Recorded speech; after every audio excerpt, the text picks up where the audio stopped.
Hey,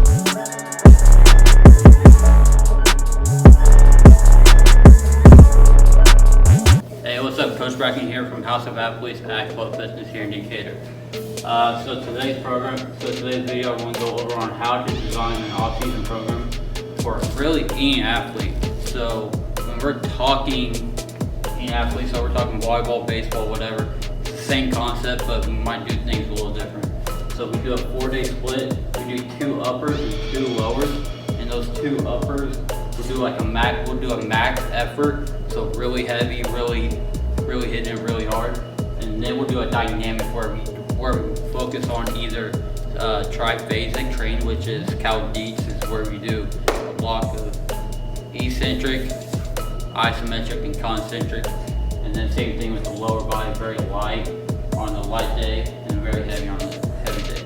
So how do we break that down? So when we're talking day 1, we start with speed. So at the beginning of the program, we always start with mechanics, try and get that arm motion right, and that hip extension as well through hip switches, wall drills, stuff of that nature. And we always work on acceleration. We always want to increase that rate of force development in that first step that gets you that in a horizontal plane, or even laterally, depending on sport, especially like sports like baseball, volleyball, and stuff like that really forces you to work laterally and horizontally. So then we go power. So power, we always do 1 max effort, like try to go as high as we can. That could be in a sense of a box jump, approach box jump, hurdle jump, whatever it is, try to increase that threshold. And then we also work on phase 1, we always work on absorption, landing soft, learning how to land. So many times athletes just do not know how to land. And like first you gotta learn how to absorb the ground in order to produce force. Second, and then our final part of the day, we do max effort. So this might be a hinge. This is probably typically a hinge movement. Obviously, it depends on what we are going after. So sports like volleyball and basketball, we're more working on vertical force development. I might go to a heavy box squat instead, starting out, and then go to a hinge where we do the trap bar phase 2, come back to box squat in phase 3. And then we always, and also in that, so say we got phase 1, it is a say it's a basketball player. Okay, so we are going to go a box squat. So we also, and then our supplement movement will be a hinge. So then we'll do a trap bar deadlift for 3 sets of 5. And then we also always want to work hamstrings. Hamstrings are absolute king when it comes to being able to run at top speed, produce that maximum force for long duration.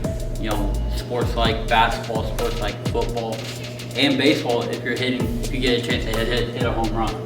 So those are the best qualities for that day to hit your hinge, hit your squat, and then also need to hit a single leg lunge variation. So what I like to do is a reverse lunge in a horizontal plane for about 2 weeks, and then I switch over to more lateral and forward as well, more reactive, as you would say. So that's it for day 1.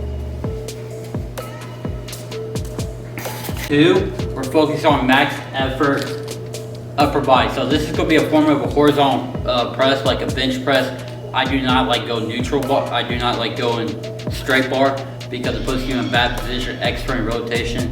If you want to be an athlete for longevity, neutral bar, neutral grip, that's where I do that at. So we start off with agility, predetermined. So agility is breaking down predetermined, which is where you already know where you're going. And then reaction. So much in sports, it's more reaction, change of direction. So like some kind of visual, blade spots is a good one. Some cognitive training, more of like a reaction ball, some kind of cue, visual, as well as hearing. So that's what we do there. So, and then power. So then we go a single leg max effort. So this could be a form of a single leg broad jump landing on 2, single leg lateral skater landing on 2, or some kind of vertical, so like a single leg broad jump. And then we're obviously we're still working on absorption. So this could be in a horizontal, a horizontal, vertical, or laterally. And then you just start off very simple, and then you just progress from there. And the strength is obviously bench press, typically in our first phase, no matter what the athlete is, except for maybe volleyball, not so much. And then we're gonna probably go to a heavy trap bar jump. I'm a big fan of trap bar jumps.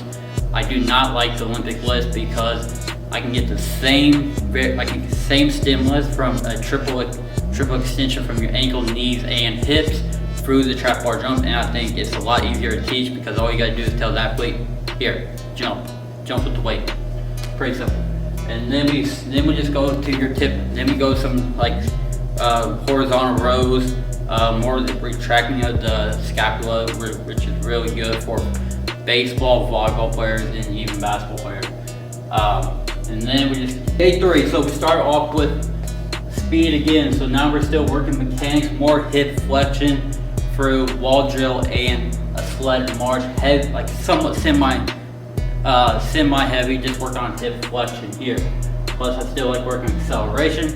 I'm a big component of adding chains, chain sprints, and I also love adding it to ground starts, falling starts, working that extra resistance with those great drills. Then power, just simple absorption, working depth jumps and lateral depth jumps, working both ways. So in this day, we're not really working a whole lot of producing force, more just absorbing. This is our big focus on absorption day. So, and then eventually we'll get to the point where we do absorption, producing. Okay, dynamic effort. It's kind of light day, honestly. So here's your speed day, so depending on where we are in the program and what program you are in.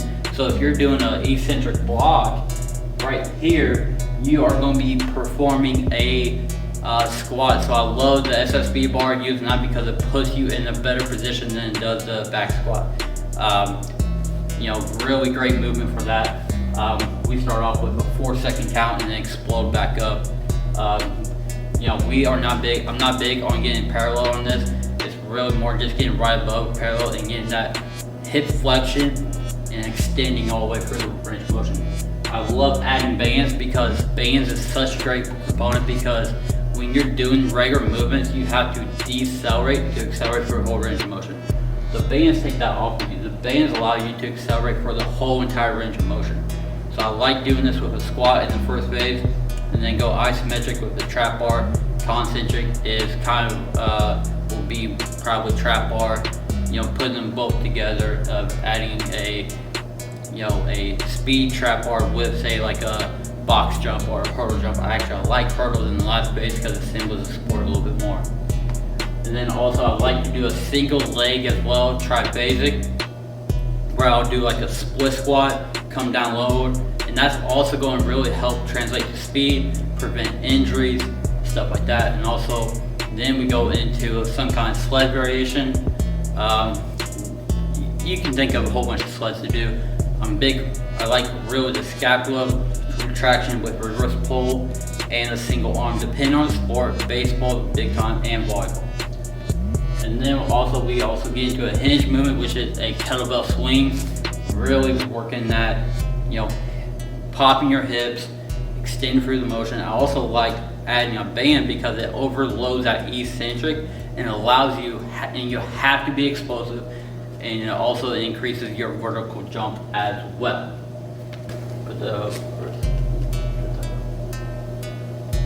Day 4, so now we're talking upper body, very basic. Now we're back to agility, so it's the same thing, predetermined. Power is a little different here, so we're not really jumping or anything. Now we're throwing a med ball, a heavy med ball at the starting phase. So beginning of the off-season, I like to go a heavy and then kind of lighten it as we go to get more explosive. So I like doing a single arm chest pass, regular chest pass, overhead toss, especially for baseball players. And then if you're a basketball player, a vertical toss up in the air. It's really working arm. Moving a heavy object really fast is going to help you be able to throw that big punch. If you're an old lineman or if you're a baseball player, be able to if you're doing rotational toss, really be able to work on that rotational power. Huge for baseball players. Huge, huge, huge. Okay, then we go back, now we go into dynamic effort on strength. So this is the same thing on bench press. Now we'll do an eccentric with coming down slow, exploding up, isometric, depending on what program you're in with us. So I like to do an iso hold if you're very beginning, and then I also like to do a pause with a band. So it allows you to accelerate through the whole entire range of motion. Then I like to do a landmine press, working a unilateral movement into a rotational press or a regular press. And then depending on the sport, I might do a split jerk or push jerk. I like doing that instead of a regular jerk because it's a lot easier to teach, because those movements take time and effort that really, if you're really trying to get somebody to point A to point B as quickly as you can, I would not highly recommend it if you do Olympic lift. Unless the athlete is going to go to college and you know that strength coach is going to be doing, then it's a good time to teach it. And then after that, I really just like working, single arm strength. Biggest thing is on Friday is on our 4th day, single arm strength, and then also go with floor press, stuff like that, limited range of motion, and just really our biggest thing on this day, dynamic effort and med ball. Those are the two biggest things you want to get out of your 4th day of your explosive upper body day, stuff like that, med ball, dynamic effort, and then unilateral upper body work to work that shoulder and also keep them in a good position instead of going really necessarily overhead press. Yes, we still do that, but I still do a lot of unilateral work with the shoulder.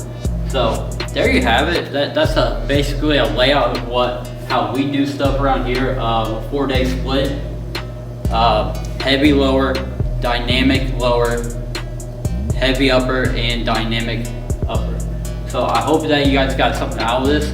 Make sure you like, subscribe to this channel. I'm going to start putting out some more videos of whiteboard videos, and also of just how to do certain lifts and stuff like that as well. If I can get as well, you're going to see some athletes in here. Got a softball player, baseball player, football's starting to come back, and we'll get after it. So I hope this helps. Catch you next time.